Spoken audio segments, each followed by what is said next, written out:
Bonjour à toutes et bienvenue dans cette nouvelle vidéo. Donc c'est une vidéo un peu spéciale parce que j'avais envie de vous faire le point sur la grossesse. Donc je pense qu'il était temps de la tourner puisque je suis à 10 jours, même pas de mon accouchement, enfin de ma date du terme.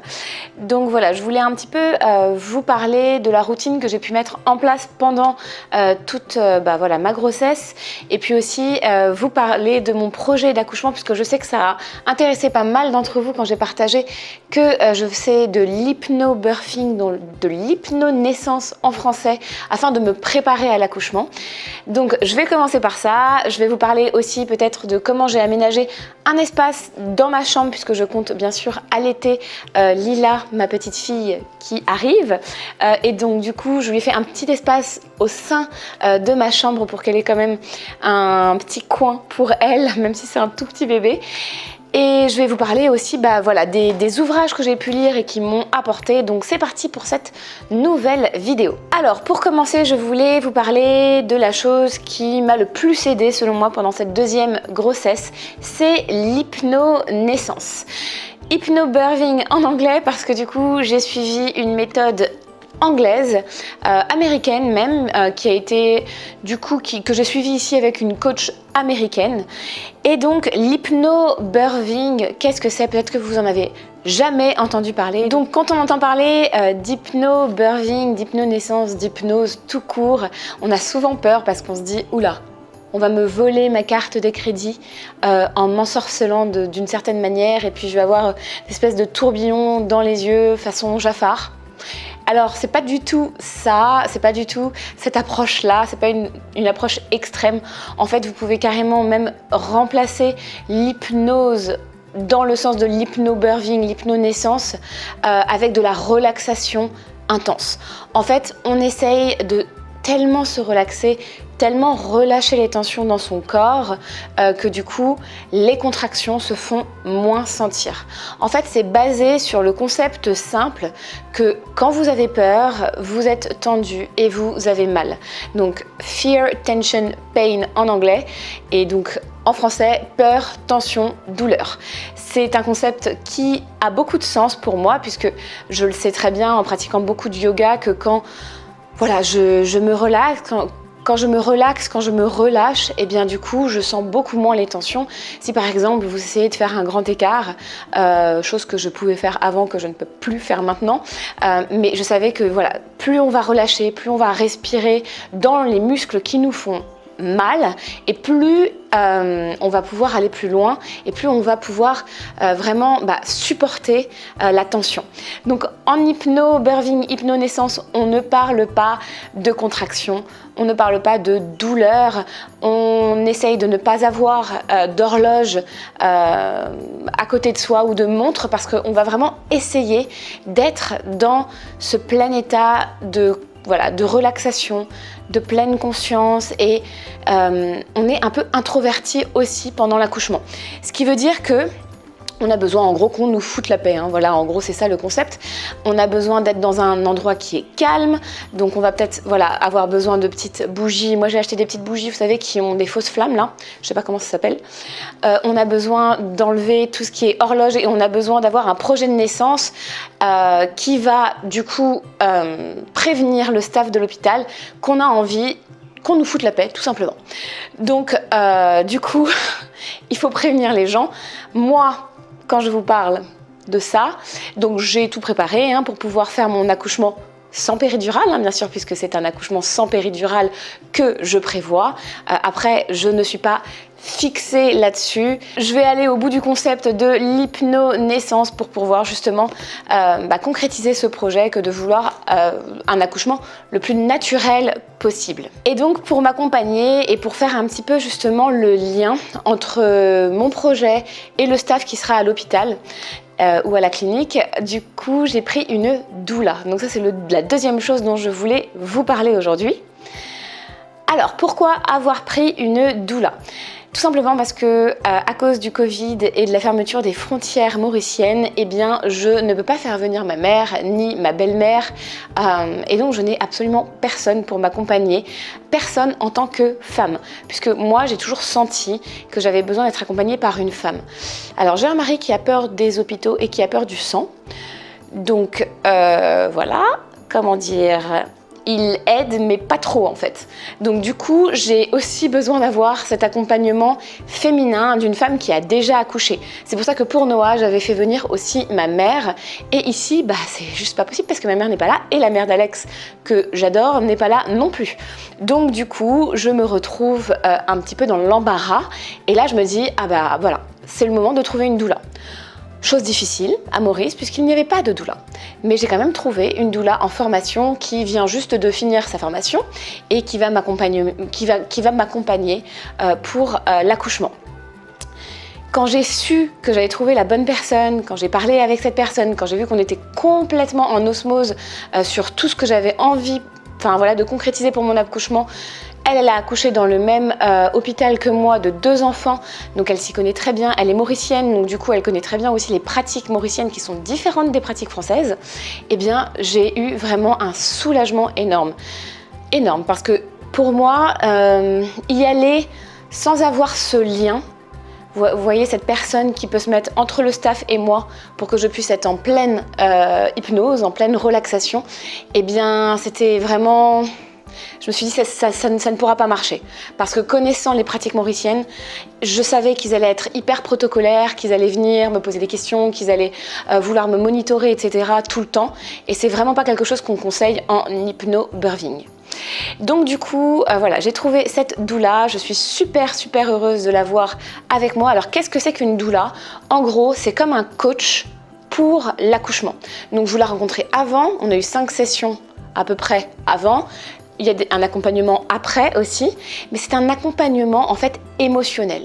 C'est vraiment une personne qui va vous guider, qui va vous dire ok, maintenant tu peux te tourner, tu peux peut-être aller prendre une douche, comment tu te sens, qu'est-ce que tu veux faire, qui vous reconnecte à votre projet et en plus qui va pouvoir faire part de votre souhait à toutes les personnes, docteurs, sages-femmes, infirmières qui vont intervenir pendant votre accouchement. Donc la doula, je vous ferai quand même après une petite vidéo pour vous donner le compte rendu de ce qui s'est passé, mais je trouve que c'est une excellente idée. Pour Noah, j'avais cherché, mais en fin de compte, j'ai accouché au Bluet à Paris, qui est vraiment un hôpital ami des bébés. Les Bluets, en gros, c'est l'un des hôpitaux les plus renommés en France pour leur approche bienveillante de bébés et de mamans. Ils ont des pratiques, ils ont beaucoup de pratiques bienveillantes par rapport à, par exemple, l'allaitement, la péridurale. Donc, par exemple, un exemple tout bête, mais si ils vous proposent la péridurale, en fait, vous arrivez, ils vous proposent une fois la péridurale et après, ils vous en reparlent plus. C'est-à-dire que si vous la demandez, on vous la donne, on vous la propose une fois au début et puis après par contre on vous en parle pas. Donc ça c'est vraiment un hôpital bienveillant qui va vraiment suivre le souhait de la maman. On peut accoucher dans plein de positions différentes, etc. Donc c'est pas du tout un hôpital protocolaire comme on peut les connaître. C'est un hôpital qui est vraiment du côté de la maman et du côté du bébé. Et du coup je sais que là la doula elle va faire un petit peu ce pont que je n'ai pas ici puisqu'il n'y a pas d'hôpitaux avec ce statut-là de bienveillance. Donc du coup, je sais que voilà, la doula, elle va pouvoir se mettre entre le staff et moi pour pouvoir faire que l'accouchement se passe le mieux possible et selon mes souhaits, puisque c'est quand même mon histoire, mon bébé, mon corps, mon accouchement en fin de compte. Et c'est bien de se remettre au centre de son accouchement. C'est bien de se dire, en fait, je ne suis pas juste une autre femme qui accouche ce jour-là. J'ai un projet, j'ai des envies. Et même si j'ai l'impression, vous avez l'impression que je suis un peu absente parce que je suis prise par ces vagues de pression, ce sont les contractions, eh bien j'ai quand même des idées sur comment j'ai envie que ça se passe.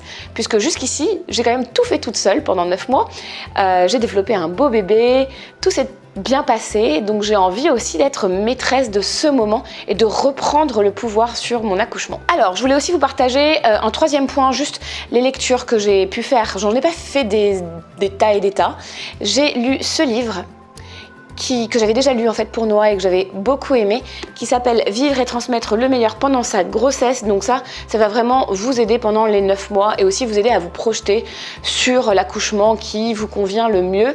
Alors attention, c'est un peu spirituel, hein. Si vous n'aimez pas entendre parler d'âme, etc., ne lisez pas ce bouquin-là. Moi, je suis assez ouverte sur le sujet, même s'il y a des choses que je prends avec des pincettes. Mais j'ai beaucoup aimé l'approche, en tout cas, de ce livre. Donc, je l'ai lu une deuxième fois. Et bien sûr, mon livre de chevet pendant toute la grossesse, ça a été celui-là. Donc, le livre de la formation d'hypnose que j'ai fait. Donc, quand je vous dis que j'ai fait une formation, j'ai eu quand même 5 sessions de plus de 2h30 chaque fois pour pouvoir rentrer vraiment dans tous les détails de la préparation à l'accouchement selon l'hypnonaissance. Donc du coup, là c'est la méthode de Mongan Method. Elle s'appelle Mary Mongan, celle qui a créé cette approche pour l'hypnonaissance. Donc vous pouvez vous renseigner, je suis sûre qu'il y a des coachs qui enseignent à côté de chez vous si ça vous intéresse.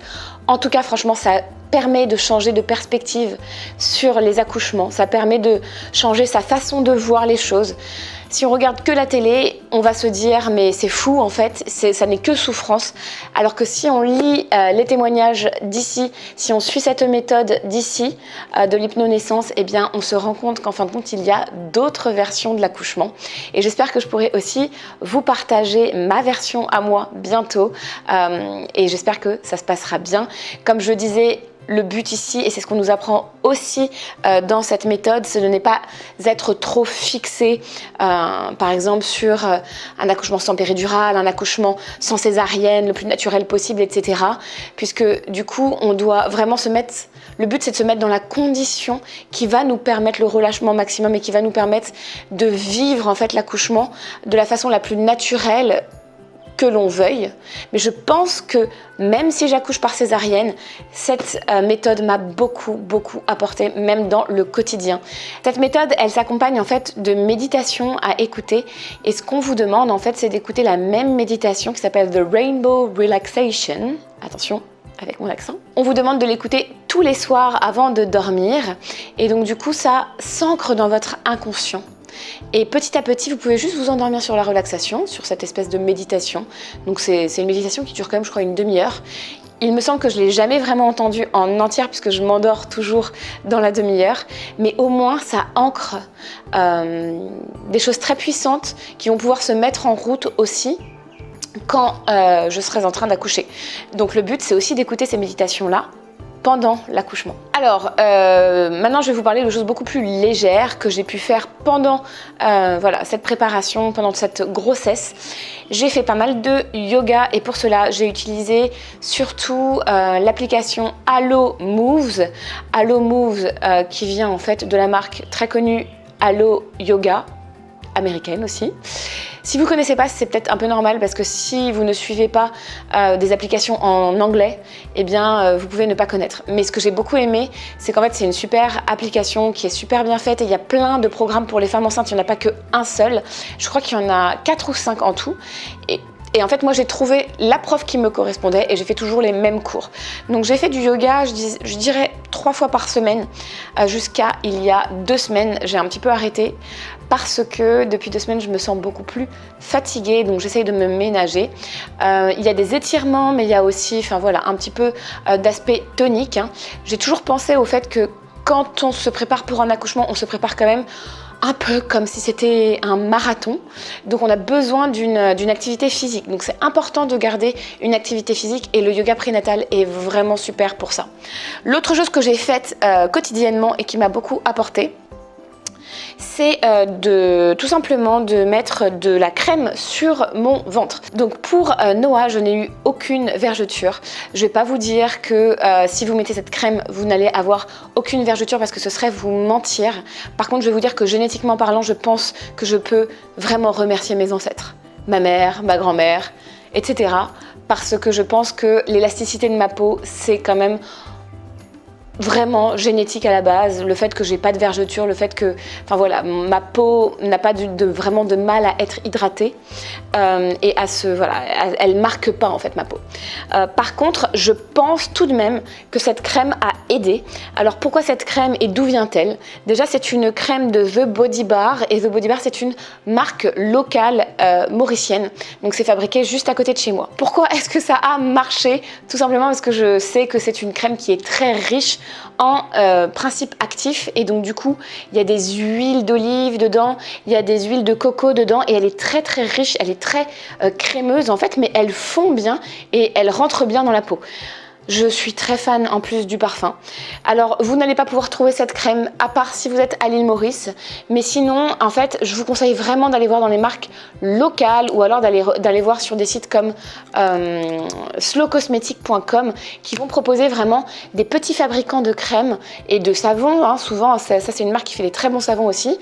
Et donc, du coup, en fait, ils vont vous proposer des produits qui vont être le plus brut possible, le plus efficace possible, le plus concentré possible et en plus la plupart du temps ils pourront vous conseiller puisque eux-mêmes connaissent très bien leurs produits. Donc appliquez ça sur mon ventre et aussi sur ma poitrine et puis sur mes côtes et sur les côtés, etc., sur les hanches. Ça a beaucoup aidé, d'autant plus que j'adore le parfum de cette crème, donc complètement addict. Je pense que je n'arrêterai jamais de l'acheter. C'est clair. Et puis franchement, il fallait vraiment que je vous parle d'un autre truc qui est hyper important selon moi quand on est enceinte et qui me permet de dormir la nuit, c'est le coussin d'allaitement, tout simplement. Alors le coussin d'allaitement, il faut savoir qu'il y a plusieurs qualités de coussin d'allaitement. Celui-ci, qui est un gros boudin, comme vous pouvez le voir, hein. Voilà, je vais me mettre dedans, hop. Alors, ce coussin d'allaitement-là, il y a quand même une histoire derrière. Attendez, je me recoiffe. Ce coussin d'allaitement-là, alors déjà la marque, je vous la donne, ça s'appelle Corpomed. Corpomed, voilà, c'est pas très connu, je pense. Pourquoi ce coussin d'allaitement-là? Alors ma mère, merci maman, me l'a envoyé quand même de France, parce qu'il était resté en France, ce coussin d'allaitement. Je n'ai jamais eu le temps de rentrer à cause du Covid pour le récupérer en temps et en heure. Du coup, j'en ai acheté un autre chez Orchestra qui est nul et qui m'a coûté très cher en attendant celui-ci. Et quand celui-ci est arrivé, le bonheur parce qu'il est tellement mieux conçu, il est tellement mieux fait, il est plus épais. C'est un super coussin d'allaitement. Je pense qu'il n'est pas donné, je me rappelle que je l'avais payé assez cher, mais franchement, si je devais le racheter, je le rachèterais sans problème parce qu'il est tellement excellent. Voilà, donc je voulais vous parler de ce coussin d'allaitement parce que je sais que sans ça, j'aurais vraiment de la peine à dormir. Le petit coussin d'allaitement que j'ai acheté chez Orchestra, franchement, je vous le montre même pas parce que il est nul en fait comparé à celui-ci. Et du coup, les positions pour dormir, donc moi je dors sur le côté toujours et puis je mets le coussin d'allaitement entre mes jambes. Ça forme un U comme ça à travers entre mes cuisses et mon corps et ça m'aide vraiment à pouvoir relâcher toutes les tensions. Je l'ai aussi beaucoup utilisé pendant mes séances de yoga, puisque pendant les séances de yoga que j'ai faites chez moi, eh bien j'avais besoin d'un bolster. Or, je n'ai pas de bolster. Et donc du coup, un bolster, c'est un coussin de yoga en fait qu'on utilise pour faire des positions, enfin des asanas quoi. Et donc du coup, j'avais besoin, je l'ai beaucoup utilisé pour ça aussi, pour pouvoir bien me positionner pendant mes pratiques de yoga. Ce que j'ai aussi utilisé pour les pratiques de yoga, ce sont les blocs. Donc si vous n'en avez pas, ça peut valoir le coup d'investir dans des blocs si vous avez envie de faire du yoga prénatal. Puisque en fait, en yoga prénatal, on adapte beaucoup des postures. On a besoin vraiment de pouvoir avoir des blocs, des coussins et si possible un bolster ou un coussin d'allaitement. Alors, c'est tout pour cette vidéo. Je crois que j'ai parcouru la plupart des choses que j'ai faites pendant ma grossesse et qui m'ont apporté le maximum, me semble-t-il. Si vous avez des questions, bien sûr, n'hésitez pas à me les poser dans la barre d'informations, dans la barre de commentaires juste ici. Et pour finir cette vidéo, j'avais quand même envie de vous parler d'un autre accouchement que j'ai eu il n'y a pas longtemps. Oui, parce que j'avais un autre bébé en route et c'était le M-Book Style. Donc en fait, pourquoi le M-Book Style? Comme vous le savez, on a un livre de tendance de saison qu'on sort chez Bien Habillé toutes les saisons.